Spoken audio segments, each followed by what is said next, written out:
Oh, Aaron, that's amazing. Thank you.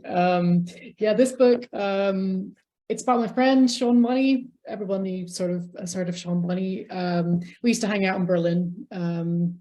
And it took me a while, but after he died, and the lockdown came, and it's almost as if he was still with me. As I was like, I was having almost like conversations with him in my head, like, what would Sean think of all this? What would Sean have thought of like this weird stuff that's going down? So I wrote this book about that conversations, posthumous conversations with Sean Bonney. And I'm going to read them for you now, some of them anyway.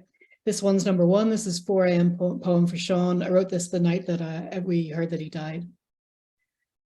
Body is fucking dead. And there's something twisting and needling in my chest trying to get out. And it can't, but I can hear your voice going, just write a fucking poem about it, mate. And I mean, fair enough, yeah. Bodies are agents of the state.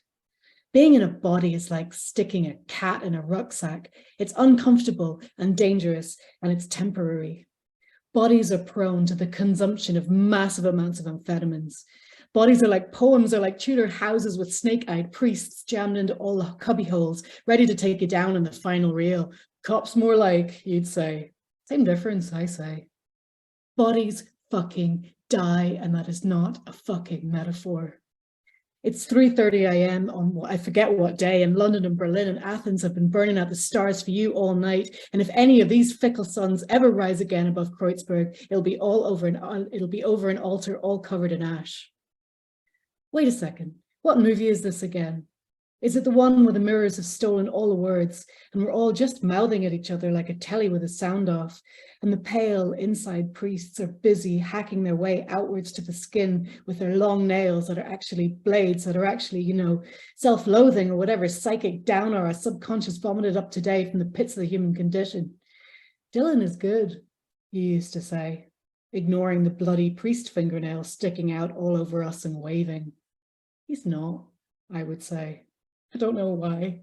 He's better than finger knives. This is not a Sean Bonney poem. That pulse you had, Jesus, that was something. You set off words like a rocket, like a brick at Nazis. You better be haunting the fuck out of the means of production. You better be chortling away up there at something Mark Fisher said over a pint. Sun Ra had better be playing. Anyway, it's 4 a.m. and there's no words left because you had the words. You had all of them. You're fucking dead, mate. Number 2, conversation with the ghost of Sean Bonney. Well, old friend, neither locks nor fleshy inconvenience hold you now. You can slip between police lines, between the ground and the protester's face, into the cracks in the walls of the flats that we are priced out of, into the cold, itchy beds of the comfortless.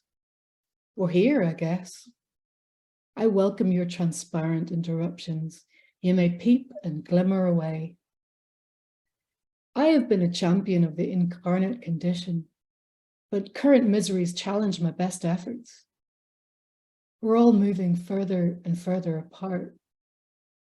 From a posthumous perspective, have you any experience to bring to bear on the matter? Could you smear some of your phantomish knowing on this softly unbearable situation? I don't know if you've been following the news. Noli me tangere, cry the uninfected, as their edges start to glow like ectoplasm. In Bergamo, the corpse of our sister weeps into the cling film we have wrapped her in. Listen, can you hear the silence creeping through the concert halls? It's the poor and old struggling to breathe. What of the dead to say to the living as we try to keep our week this way? Let the ghosts touch. Let the ghosts touch. Let the ghosts touch.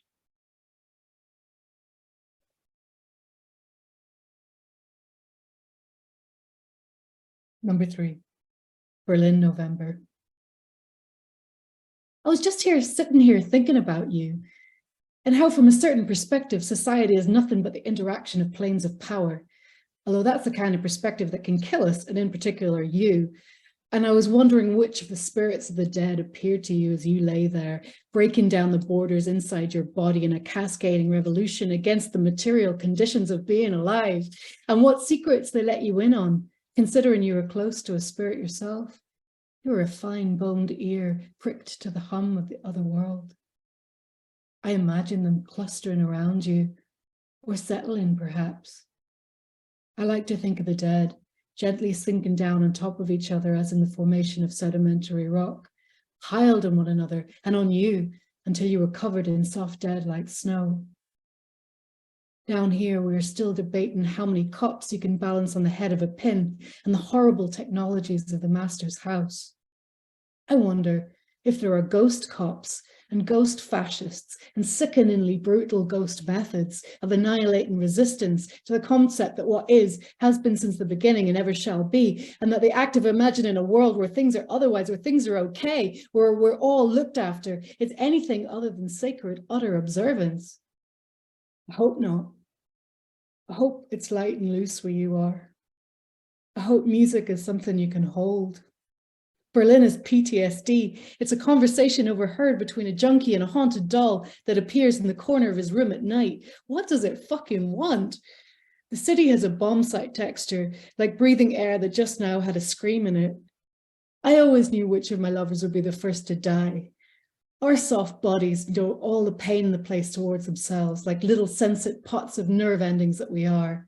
Little polyps, little sea urchins. So squeezable. So crushable. Living can leave such lacerations. You were the only sane one of us.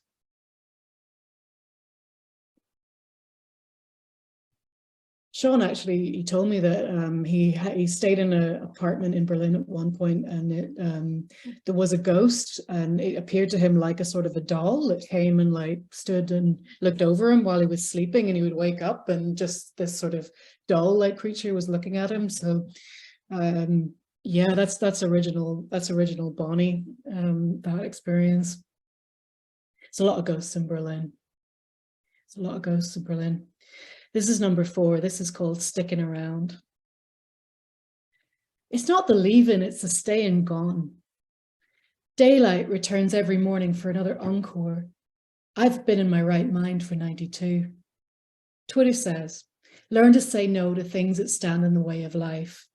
Like the demons on an everlasting smoke break outside my back door. They smile like sharks, but the conversation really flows. You may abandon hope, they chuckle, but we'll never abandon you. Like the wall in my apartment that grew a soft mold each winter that I poisoned and painted over again and again. Like surrendering to the horror of what we are, bags of flesh and bone set in motion by sluices and sparks, subject to the psychosis of consciousness, like 200 milligrams of diacetyl morphine and 22 Valiums.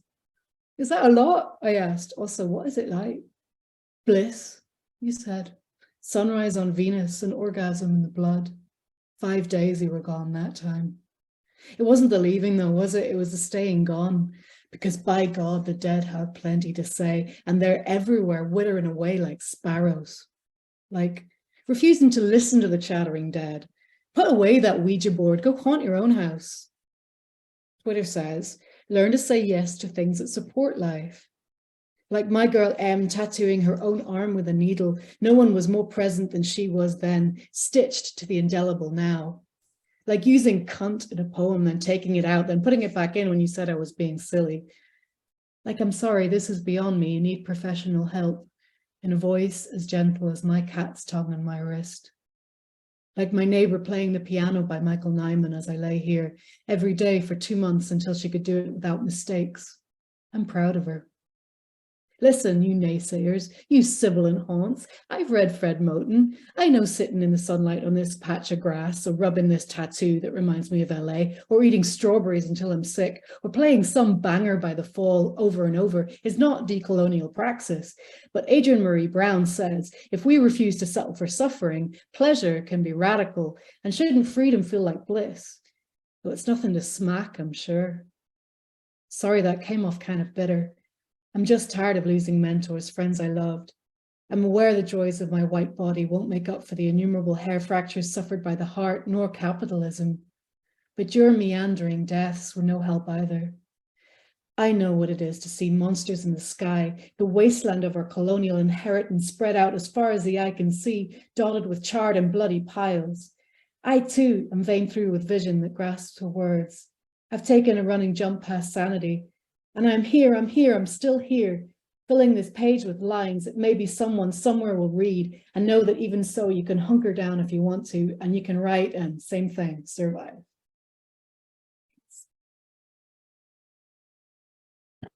And I think I'm passing back to Aaron on that, am I? Or have I time? One more? Yeah, okay. They're a little bit, some of them are a little bit long, but I'm going to read the short one. This is a sort of this is a spring poem. It's a little bit early, but it's another Berlin poem. It's called Kursora Strasse. Spring held its breath until the cherries bloomed pink, crowning your quiet street with perfumed pink. At first, just a few hundred blossoms opened, but in 2 weeks, the trees were all costumed pink. Every day, crowds came to see the cherry trees. They touched and crushed and consumed pink.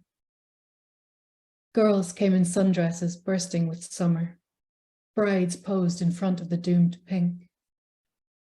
As the blossoms died in a steady, silent rain, we dreamed in waves that spumed pink. You cried in my arms over what you had lost. I spoke of coming cherries in wound pink. Cherie, the fruits now sweet on your tongue are bloody with the past, wound pink.